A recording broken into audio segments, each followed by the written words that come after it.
పెద్దలు అంటూ ఉంటారు దిష్టి అత్యంత ప్రమాదకరము అని, అత్యంత శక్తివంతం అని కూడా అంటారు.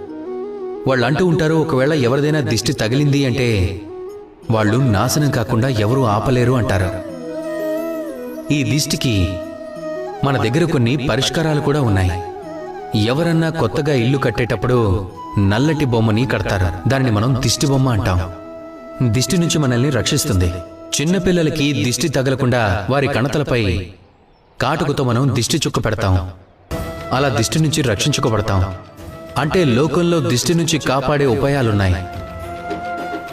ఉపాయం లేనిదంటూ ఉంది అంటే దాన్నే దృష్టికోణం అంటాం. ఎవరి దృష్టికోణమైనా అనుచితమైతే వారు అంతం కాకుండా ఏ ఒక్కరూ ఆపలేరు.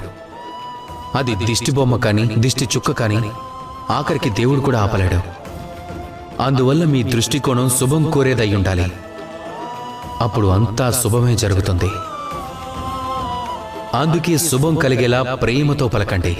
రాధా కృష్ణ.